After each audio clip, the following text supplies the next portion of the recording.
اعوذ باللہ السمیع العلیم من الشیطان اللعین الرجیم بسم اللہ الرحمن الرحیم ان اللہ وملائکتہ یصلون علی النبی یا ایھا الذین آمنوا صلوا علیہ وسلموا تسلیما اللہم صل علی محمد وآل محمد وعجل فرجہم اعوذ باللہ السمیع العلیم من الشیطان اللعین الرجیم بسم اللہ الرحمن الرحیم الحمد للہ رب العالمین وصلی اللہ علی سیدنا محمد النبی وعلی آلہ واللعنۃ اللہ علی اعدائهم اجمعین من الجن والانس من الاولین والآخرین رب اشرح لی صدری ویسر لی امری واحلل عقدۃ من لسانی یفقہوا قولی اللہم عجل لولیک الفرج. Respected brothers and sisters, السلام علیکم ورحمۃ اللہ. Thank you very much for joining. پچھلے کچھ ماہ مبارک رمضان سے ہم نے جو ہے ہسٹری کے کچھ سیریز کی تھی کہ جس کی شروعات ہم نے معصومین علیہ السلام کو جانوں سے کی، اس کے بعد ہم نے نبیوں کو جانوں کی سیریز کی، اس کے بعد پچھلے سال ہم نے صحابہ کو جانوں کی سیریز کی، اور اس سال ہم آپ کے لیے حاضر ہوئے ہیں علماء کو جانوں کی سیریز کے ساتھ. جس طرح اللہ کا ہدایت کا سسٹم سٹارٹ ہوا جناب آدم، سب سے پہلے انسان اور سب سے پہلے نبی جناب آدم علیہ السلام سے، اور نبیوں کا سلسلہ ختم ہوا حضرت محمد مصطفیٰ صلی اللہ علیہ وآلہ وسلم پر، اور اس کے بعد ان کے 12 جانشین یعنی کہ جو 12 امام ہیں ان میں جو ہے یہ سلسلہ کنٹینیو ہوا. اور جو 12ویں امام ہے ہمارے امام صاحب العصر والزمان، جو زندہ ہے، جو موجود ہے، جو ہماری ہدایت کے لیے ہے آج بھی. اب ان کے ساتھ ساتھ ایک سلسلہ تھا جو علماء کا تھا، جو ان اہل بیت سے جڑے ہوئے تھے، جو ان کے زمانے میں موجود تھے، جنہیں ہم صحابہ کہتے ہیں، جو رسول اللہ کے زمانے سے لے کر امام صاحب العصر والزمان کی جو امامت ہے اس کی شروعات تک تھا. اب ہم وہیں سے چین کنٹینیو کریں گے. پچھلے سال ہم نے نواب اربا جو تھے، جو امام زمان کے 4 اسپیشل ڈیپیوٹیز تھے، ان کی غیبت صغریٰ میں ہم نے وہاں پر جو ہے صحابہ کو جانے کو کنکلوڈ کیا تھا. اس بار ہم وہیں سے کنٹینیو کریں گے اور ان علماء کا، ان سکولرز آف اسلام کا ڈسکشن کریں گے کہ جنہوں نے ان صحابہ کے بعد اسلام اور شیعت کی لیڈرشپ کا مینٹل اٹھایا اور اس لیڈرشپ کو آگے بڑھایا کہ جب امام ہمارے غیبت میں ہیں اور لوگوں سے ریگولر کانٹیکٹ میں نہیں. کیونکہ امام علیہ السلام خود کہتے ہیں کہ جب ہماری غیبت ہو تو ان لوگوں سے اپنے مسئلے پوچھو، ان لوگوں سے اپنے کوشچنز پوچھو کہ جو قرآن اور احادیث سے ہمارے بارے میں تم کو بتائیں.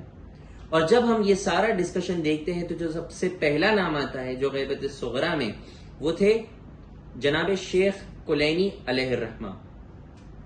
شیخ کلینی علیہ الرحمہ جو ہے ان کا نام تھا محمد ابن یعقوب. ان کو صحت الاسلام کے ٹائٹل سے جانا جاتا تھا، یعنی کہ the one trusted by Islam and Muslims.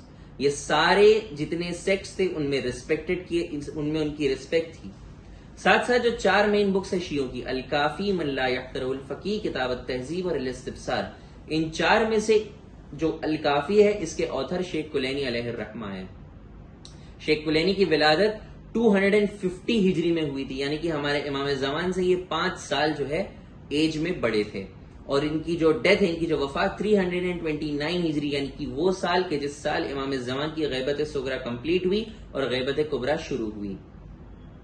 شیخ کلینی ایک بہت ہی لرنڈ فیملی سے آتے تھے. ان کے جو فادر تھے وہ بھی بہت ایک عالم اور ریسپیکٹڈ پرسن تھے ان کی سوسائٹی میں.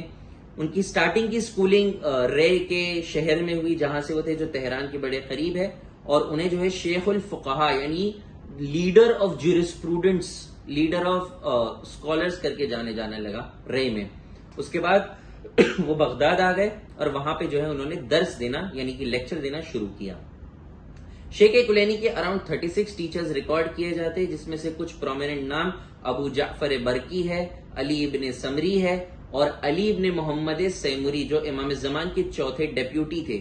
ان کا نام بھی شیخ کلینی کے ٹیچرز میں آتے ہیں.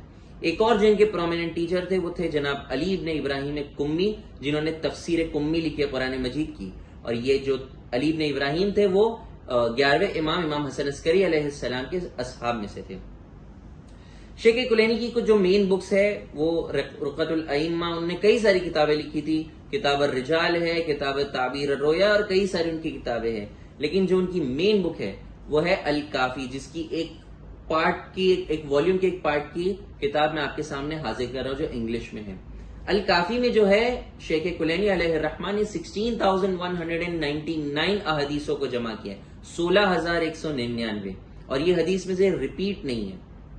اگر ہم اہل سنت کی کتابوں کو دیکھیں جو مین 6 ان کی سہائے ستہ کہی جاتی 6 مین بکس, اس میں اپروکسیمیٹلی سب ملا کر 8000 احادیث ریپیٹیشن اگر نکال دے تو, اور یہ کتاب میں 16000 احادیث ہیں.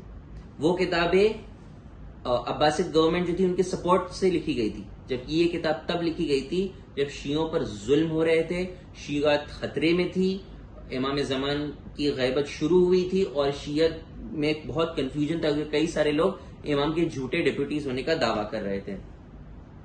شیخ کلینی نے 20 ایئرز تک ٹریول کیا. اگر پتہ چلتا تھا کوئی پرٹیکولر لوکیلٹی میں جو ہے کہیں پہ کوئی حدیث جانتا ہے تو وہ جاتے تھے, پرسنلی حدیث سنتے تھے, چین آف نریٹر سنتے تھے کہ یہ حدیث میں نے اس سے سنی, اس نے اس سے سنی, اس نے اس سے سنی, اس نے اس سے سنی, اس نے امام علیہ السلام سے سنی. تو پوری چین کے ساتھ جو ہے اس حدیث کو لکھتے تھے. اور 20 سال بعد انہوں نے اس کتاب کو جو تیسرے نائب خاص تھے جناب حسین بن رو نوبختی ان کو پیش کیا اور کہا کہ یہ امام کو پیش کیے. کچھ ہسٹورینز مینشن کر دے کہ امام علیہ السلام نے کہا, کچھ نے کہا کہ نائب امام نے کہا کہ یہ کتاب جو ہے ہمارے شیعوں کے لیے کافی ہے اور اس کے لیے اس کا نام الکافی پڑا. بٹ یہ اس کی اوتھینٹسٹی پروو نہیں ہے, مگر پھر بھی یہ کتاب جو ہے اتنی امپورٹنٹ ہے کہ یہ شیعوں کی 4 مین کتابوں میں سے ہے. اس کے پڑھے بنا کوئی بھی جو ہے مجتہد نہیں بنتا. شیخ کلینی علیہ الرحمہ جو ہے ان کی ڈیتھ, ان کی وفات 329 ہجری میں ہوئی تھی. اس سال کو تناصیر النجوم کہتے ہیں, یعنی the year of breaking of stars. 2 reasons کی وجہ سے. ایک ریزن تو یہ کہ اس سال میں کئی سارے علماء جیسے شیخ کلینی, شیخ صدوق کے فادر علی ابن بابوے, ہمارے امام کے چوتھے نائب خاص علی ابن محمد سیموری, یہ سب کی جو وفات ہے وہ اس زمانے میں, اس سال میں ہوئی تھی. اس سال امام زمان کی غیبت کبریٰ بھی شروع ہوئی تھی 329 ہجری میں. ساتھ ساتھ جو سٹارز تھے, کئی سارے سٹارز تھے, وہ بھی جو ہے ٹوٹ کر جو ہے جسے کہتے ہیں کہ سٹار بریک ہوتا ہے, کبھی ہم دیکھتے ہیں, تو وہ بھی جو ہے اس سال میں بہت ہوئے تھے. اسی لیے اس سال کو تناصیر النجوم کہا جاتا ہے. ان کی قبر جو ہے بغداد میں آج بھی موجود ہے. وہ جو ہے اپروکسیمیٹلی 80 ایئرز کے تھے جب ان کی جو ہے وفات ہوئی. انگلش کیلنڈر کے حساب سے دیکھیں تو اراؤنڈ 941 AD میں شیخ کلینی علیہ الرحمہ کی اس دنیا سے رحلت ہوئی. ان کی ڈیتھ کے بعد, سوری آج تھوڑا سی ایکسٹینڈ ہو رہا ہے سیشن, بٹ شیخ کلینی کی ڈیتھ کے بعد کی ایک سٹوری ہے کہ ایک ظالم آیا اور اس نے جو ہے شیخ کلینی علیہ الرحمہ جو اتنے جلیل القدر عالم تھے, اتنے ریسپیکٹڈ عالم تھے سارے سیکٹس آف اسلام میں, ان کی قبر کھودی. کچھ ہسٹورینز کہتے ہیں کہ وہ امام کاظم کی قبر کھودنا چاہ رہا تھا, لیکن لوگوں نے کہا کہ ایک کام کرو کہ تم جو ہے پہلے ان کی جو مسلک کے عالم ہیں ان کی قبر کھود دو. وہ اسی لیے کیونکہ وہ کہتا تھا کہ شیعہ کہتے ہیں کہ امام جو ہے ان کی باڈیز ڈیکے نہیں ہوتی, تو میں چیک کرنا چاہتا ہوں. تو لوگوں نے کہا کہ بھائی ایک کام کرو, تم عالم کی کر لو, اگر عالم کی صحیح نکلی تو ڈیفینیٹلی امام کی تو باڈی رہے گی. اور جب شیخ کلینی کی قبر کو ان کی ڈیتھ کے اپروکسیمیٹلی 400 سال بعد کھولا گیا تو ان کی باڈی فریش تھی, ان کی جو ہاتھ پر مہندی لگی تھی وہ بھی نہیں نکلی تھی, ان کے کفن بھی میلا نہیں ہوا تھا. اور جب اس بادشاہ نے یہ دیکھا تو اسے یقین ہو گیا اور اس نے جو ہے قبر کو جو ہے کلوز کروا دیا بڑی ریسپیکٹفلی, اور اس پر جو ہے مزار بنا دیا. آج بھی شہر بغداد میں ان کی قبر موجود ہے. تو یہ شیخ کلینی علیہ الرحمہ کے بارے میں کہ جو ہم حدیث سنتے ہیں, من ماتا علی حب آل محمد ماتا شہیدہ, جو اہل بیت کی محبت پر مرتا ہے وہ شہید مرتا ہے. شیخ کلینی کی جو باڈی کو دیکھ کر یہ پتا چل گیا کہ کس طرح اس حدیث کی سچائی پروو ہوئی. انشاءاللہ اسی طرح اگلے 28 ڈیز یعنی 29 ماہ مبارک رمضان تک ہم آپ سے ڈیلی ملاقات کریں گے 5 minutes at 5 PM ڈیلی, ایک عالم کی سٹوری کے ساتھ. اپالوجیز آج تھوڑا سی لیکچر ایکسٹینڈ ہو گیا. Thank you very much for joining. وآخر الدعوانا ان الحمدللہ رب العالمین. محمد وآل محمد صلوات. اللہم صلی علی محمد وآل محمد وعجل فرجہم.